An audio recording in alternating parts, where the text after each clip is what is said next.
Hello, all.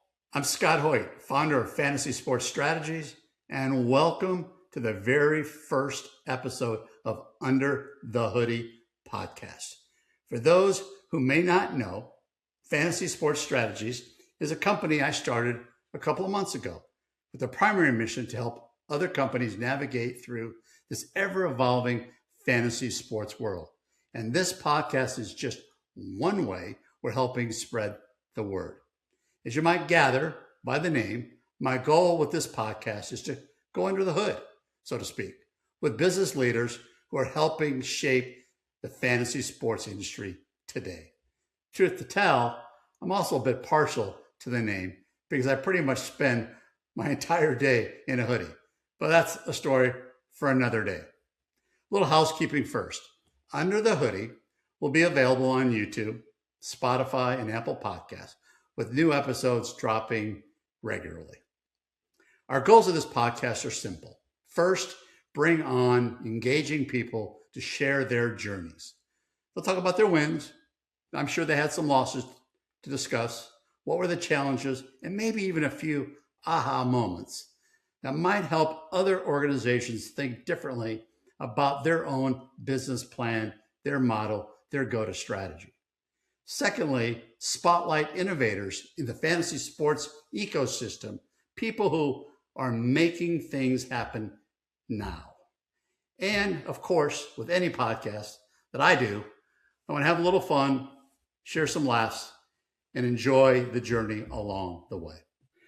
So I'm very excited to introduce our first ever guest here on Under the Hoodie. His name is Tom Phillips. And Tom is a very accomplished PR and communications executive.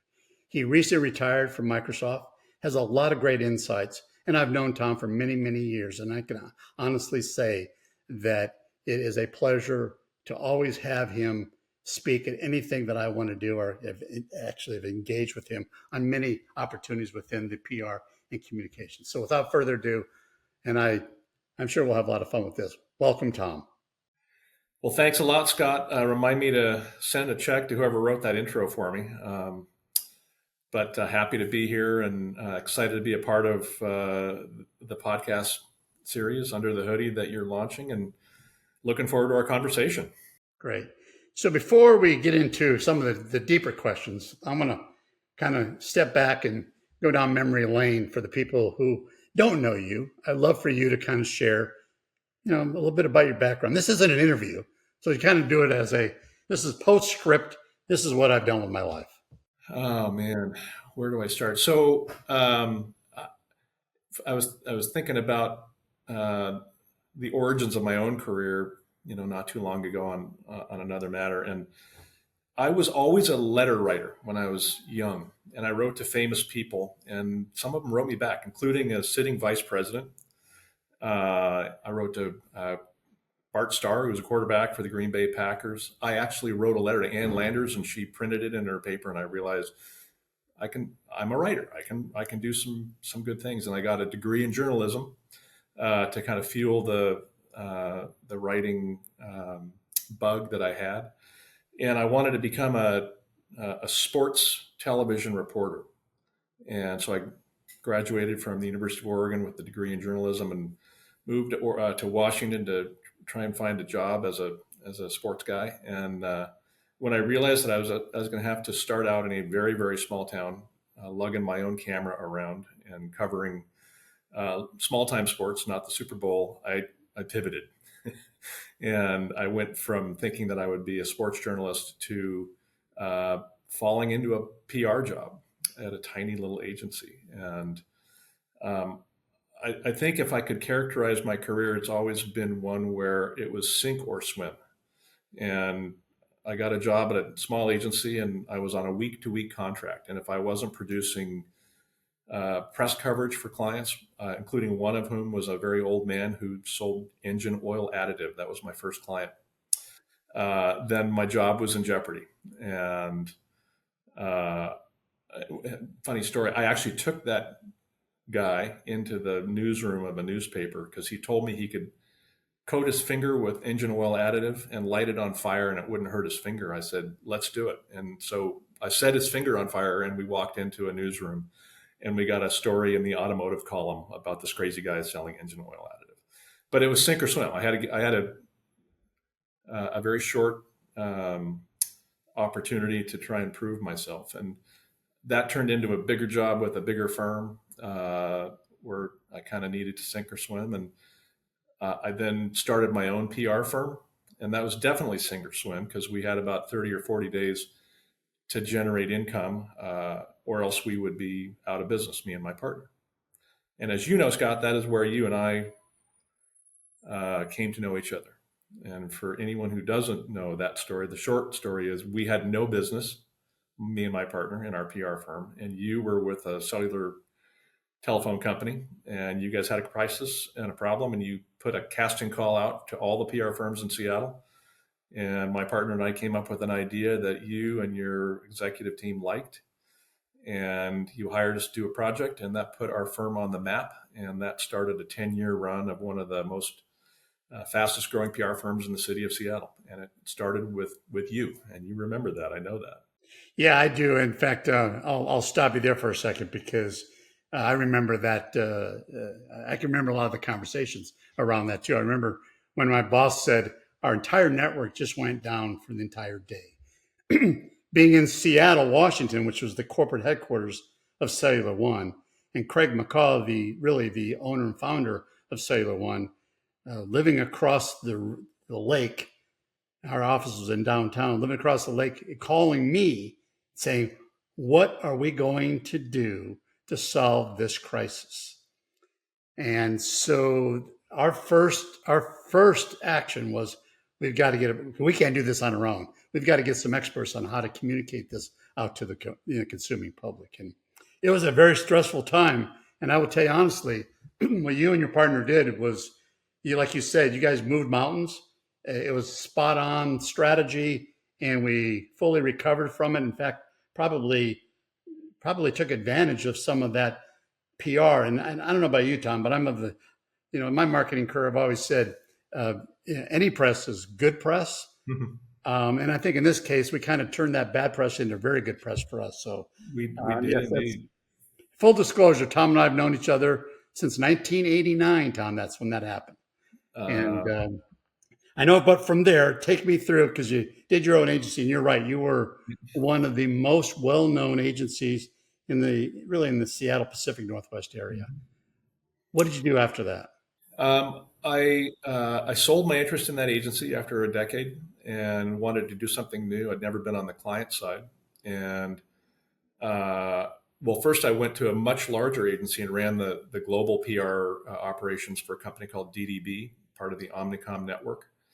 And that was playing in a much bigger arena and managing a much larger operation and group of people. And got a taste of that, did that for 7 years, and then went to the client side and became the head of public relations and investor relations for a company that was publicly traded at the time. And funny thing is, I took the job and gave the other firm I was with 3 months notice instead of 2 weeks notice.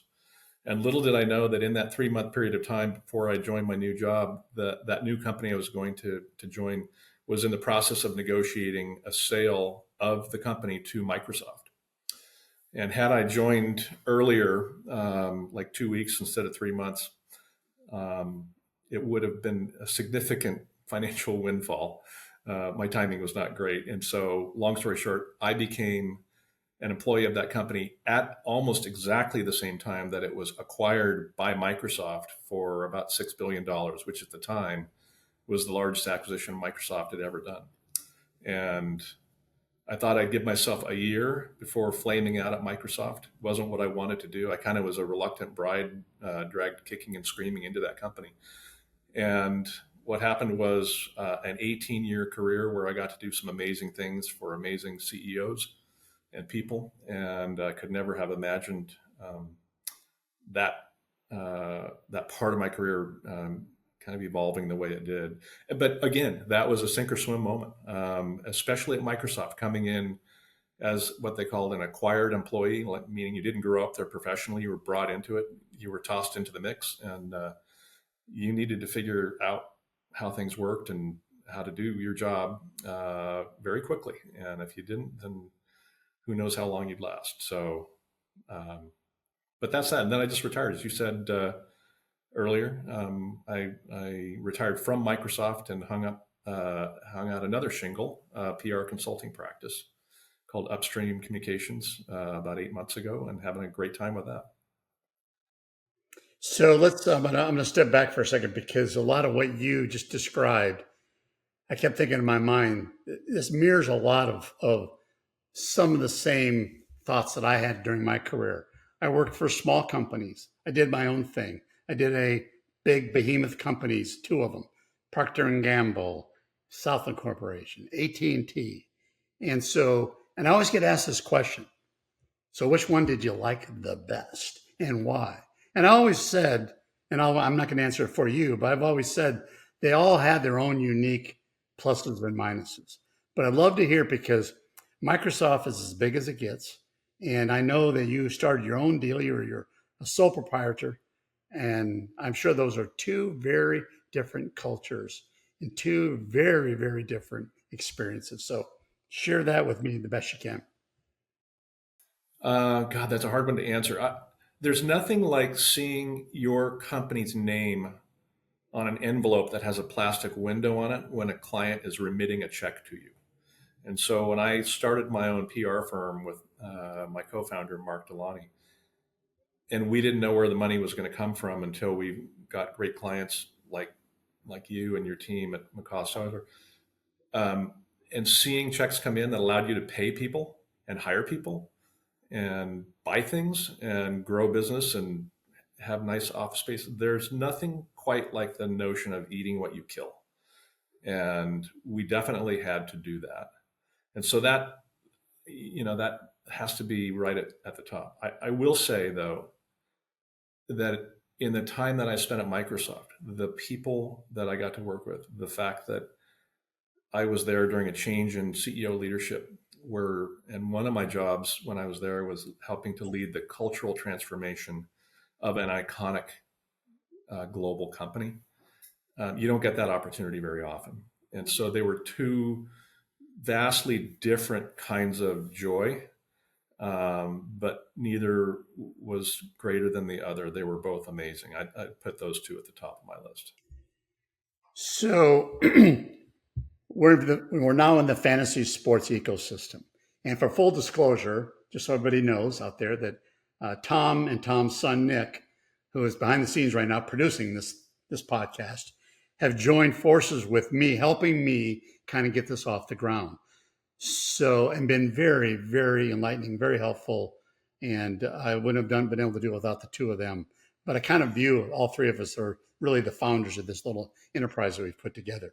So let's kind of pivot to fantasy sports for a second. Take all your background in PR and communications and all that. And how would you, if a new company came to you in the fantasy sports world, how would you find what you've done? How do you take that and help them navigate through some of their challenges? And let's just use communications for an example. What are some of the tidbits of lessons that you could teach them?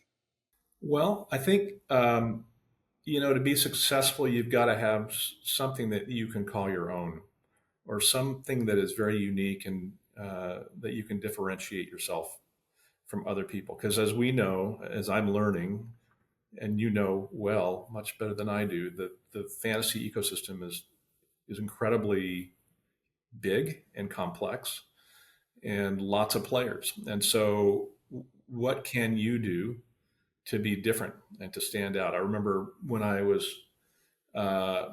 pitching media on one story or another, whether that was for Microsoft or other clients, the challenge was always, how do I write the first sentence or two where a reporter is intrigued enough to want to read the next paragraph or two or three?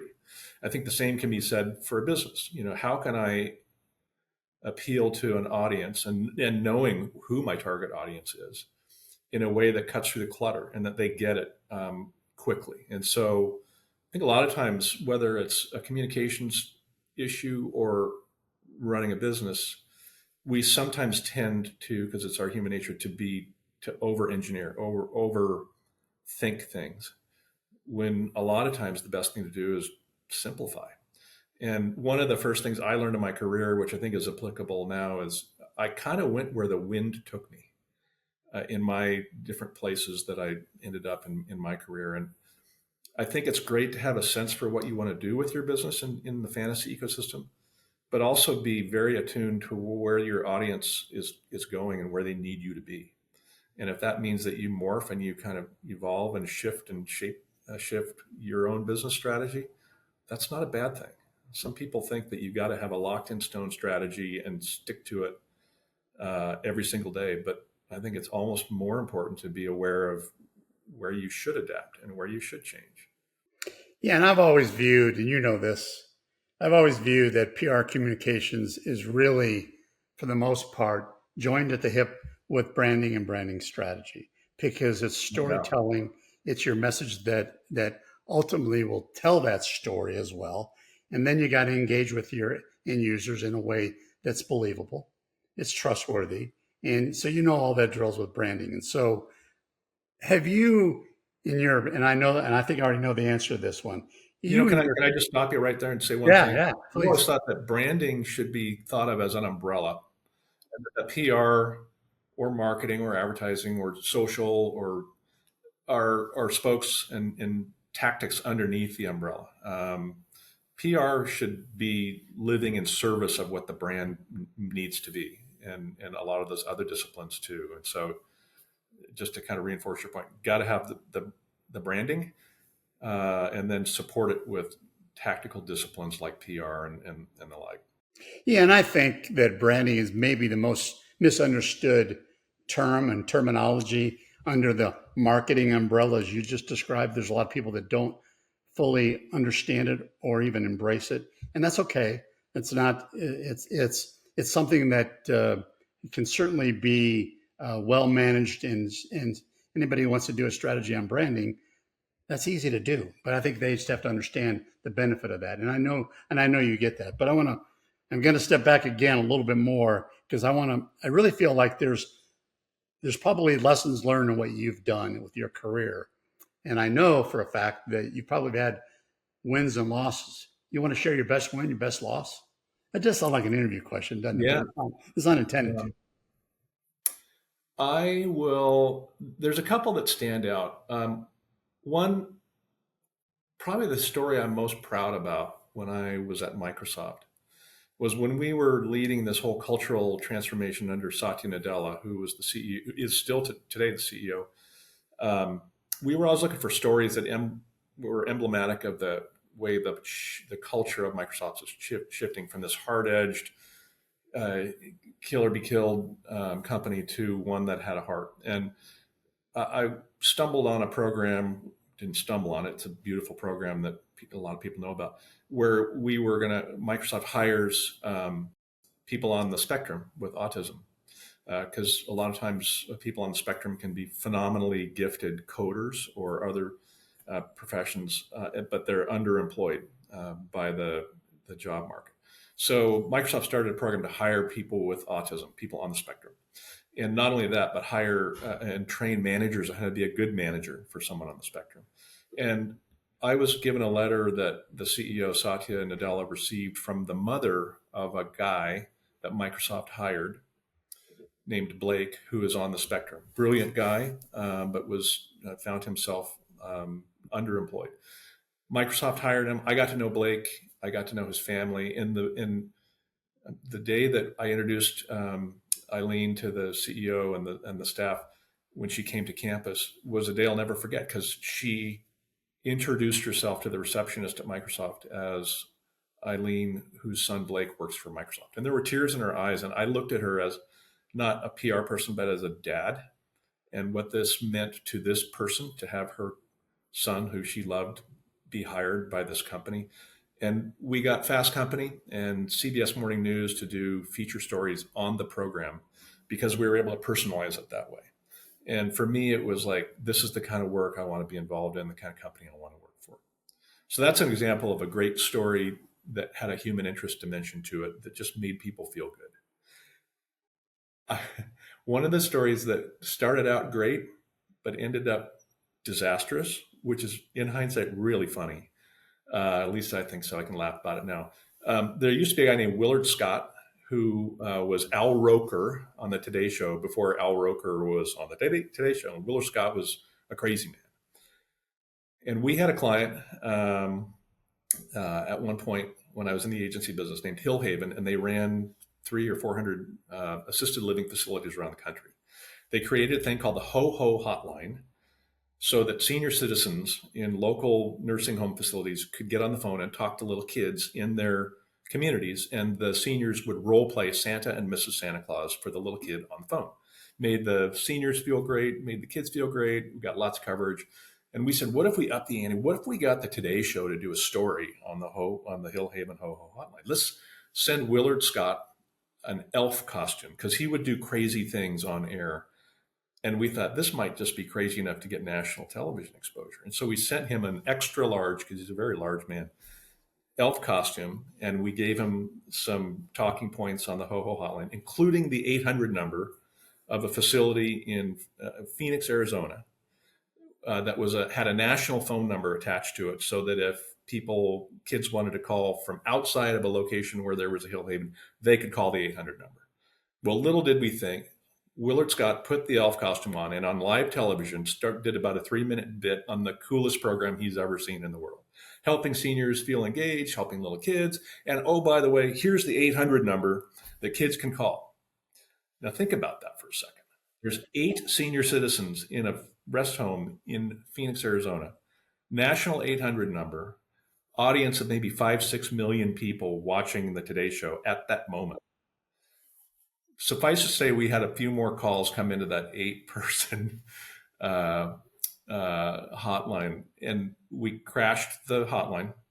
I think some of the residents never recovered from the deluge of phone calls that came in, and we had to deal with bad news stories coming out of Phoenix about how Hillhaven crashed their own project. And so that then became another PR assignment for us to kind of clean that little mess up. But sometimes the greatest ideas can be executed, but if you don't think through the possible implications of creating too much demand for what it is that you're promoting, that can be a problem. Yeah, maybe you did it by design because good, any press is good press, my friend. Yeah. I mean, some people will say they do that on purpose. So that's what I was trying to tell myself and our team when that happened. It sounds good now. It was a little tough to swallow then. Yeah. So Tom, I want to pivot a little bit to fantasy sports because that's why we're here to, give that advice to, early stage companies. And I think anyone who wanted to enlist our services and your services would truly benefit from that. But walk me through what got you excited about doing a venture like this when I called you. Tell me a little bit about that story. Well, number one, getting to work with you again and kind of rekindling that professional relationship was important. We always had it on the personal front, but that was important. And I've become kind of crazy about fantasy football, especially. And this is funny because I never really wanted to be in fantasy football. For the longest time, I thought it was kind of, why do people do this? And then my son Nick and a bunch of his friends did a league, and they had an opening, and they decided to throw the opening out to the old man. And I think I auto drafted the first year and won the whole thing. So I've been doing it for about 5 or 6 years now. I did win last year. I actually beat my own son on this one. Of course, he's won a couple of titles before that. But I became, I don't know, it just kind of gets in your blood. And so the combination of doing good work for good people on fun projects, check, working with you and fantasy sports strategies on something that I'm personally passionate about, fantasy football. And as a new FSGA member, I'm super excited to be able to go to Vegas in February and kind of experience that and meet a lot of people. And it was just the confluence of things that were fun and that I thought I could maybe make a little bit of a difference in. Yeah, and I think that, and we've had many discussions about this. We both knew that this was going to be a labor of love. For me personally, as you know, this has been a 30 some odd plus years of passion. And I think you've just now felt that over the last probably 5 to 10 years. And I do remember sharing every once in a while when we would connect, I would always share my fantasy football stories with you. And then I also remember at times you would call me and go, "Who should I start?" And I'm thinking, can I charge for this? I don't think I can. I can't charge a friend for this. And so, I needed your help a little bit more than I got this year. I'll tell you that. My team yeah, sucked. I think there's a lot of people in that boat, right? Unfortunately, but I you do know, also remember you coming out to Seattle a few yeah, times for your draft, and I'm yeah, thinking, what kind of craziness is this? Coming out to draft fantasy football players? What's that all about? yeah. But now it's like, okay, I get it. Yeah, people who have been doing it for years, they know exactly what I'm talking about, and it's in your blood now. It's in your DNA, and I know you're getting it. I know you feel that, and I'm just thrilled to have both you and your son as part of this venture. And I'll repeat again that Fantasy Sports Strategies is all about helping small early stage companies, giving them the expertise that you can provide, that your son Nick can provide, that I can provide. That's going to take some time, and we love building that trust in these relationships, and that's what it's all about, is building these relationships. Any last advice on, let's just take PR and communication, any last advice, again, going back to the fantasy sports ecosystem as a startup? If you were talking to a startup company today, what advice would you give them in terms of how do we communicate this to our potential end user? Um, you know, yeah, I do have a couple things. Again, go where the wind blows you. Understand where your audience is and meet them there rather than forcing them to come where you are. Simple is better than complex. Um, you know, I think, and I know that you believe this too, Scott. Dream big, shoot for the stars, and you never know where it's going to end up or how big something might get, but you know what's going to happen if you don't dream big. And so, and I guess last but not least, I can say this as I'm 3 or 4 decades deep into my own career. Have fun and be around good people, and good things will happen. Yeah, and I'm gonna throw a couple things in there as well because you know this, and I've said this repeatedly to some of these early stage companies that I've had conversations with over the last 6 to 9 months.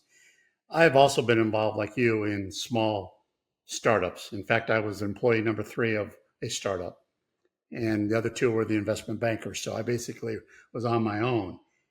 And one of the lessons that I learned very quickly is that as a startup, you need to learn to pivot. You need to learn to pivot to where the market will take you. And you can expect that there will be times that you will pivot a lot, but stay true to who you are, like you said. Be Have a ton of conviction on what you're doing, and try not to overcomplicate it. Be good at what you do. Don't try to be good at a ton of things. Be really good at what you do. And so I think that's very good advice that you give. And I know that your communications and PR skills could help somebody kind of drive that home. And so before we conclude, any last parting thoughts? I know we've kind of covered a few things around your career and a little bit of the fantasy sports, but anything else you want to share with the audience? No, just as you were saying, your kind of closing parts. There's so many good stories in the fantasy ecosystem that are worth telling. And I've gotten to know a few people recently, including one who's developing a technology that's going to tap into a really underserved portion of the market. And she knows what the problem is that she wants to solve. And so I would say for any of those smaller companies, and honestly, the smaller ones are as fun, if not more fun, to work on than the big ones, because you get to feel like you're on the ground floor. What may seem like a not a story to you, as because you're so deep into your business, might actually be a story that a reporter would want to write about, or somebody might want to engage with on social. And part of the job is just helping unearth those stories and shaping them into things, like I said, where you get a reporter that wants to read past the second sentence. Well, And I yeah, would and I just think say, you're going to really, get a whole lot of that when yeah, you go to the FSGA in February. You're going to hear a lot of stories that resonate with you. That's what drove the passion for me to start yeah, Fantasy Sports Strategies, and for that, it's a passion that I have continued to include you and your son on. I think hopefully somewhat willingly, but uh, how it's can been, if it's somebody been, wants to talk to you personally, how do they reach you? they just reach me at Tom at upstreamcoms.com, or they flag me down at the FSGA, or they talk to you, or they go to Fantasy Sports Strategies website. There's lots of different ways to do that. I got to tell you one thing. This is funny, and gets back to my point about there's a story somewhere for everybody, and it's just understanding where it is. Long time ago, there was a guy named Jeff Bezos who called me and my PR firm and wanted PR firm services to help build his business selling books on the internet, which I thought was the craziest idea I had ever heard. I went and I talked to Jeff, not once, but twice. We put together a proposal for him to do PR for his fledgling company. It was him and one other guy, and a big clunky monitor. And I still thought books on the internet was the dumbest idea I've ever heard. He didn't have any cash flow to pay the PR services, but he offered us 0.5% of his company for 1 year's worth of public relations. We thought that was a bad deal. We didn't take it. Today, had we taken that deal, the math on that is kind of boggling. 12.5 billion, I think, is what it would be worth. So that was a story I missed. I didn't see the story when it was a story ready to be told. Well, here's the good news. Here's the good news: is had you done that, we wouldn't be talking. We would not be talking. We might be on a private island somewhere sipping a pina colada.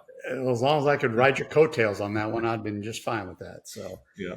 and I want to, Tom, I want to personally thank you for being our very first guest on Under the Hoodie. Thank As you you for can having see, me. I will always wear a hoodie to these podcasts. It's my persona, it's my brand. And I thank you for coming on. Very enlightening, very engaging, very fun. And we'll continue these conversations many, many, many times in Vegas. I'm looking forward to it, Scott. Thank you so much. Tom, thanks again for your time. You bet. Again, folks, thank you very much for joining the first ever Fantasy Sports Strategies Under the Hoodie podcast. Look for us. We will be talking to some great and engaging and fun people along the path. Thank you again.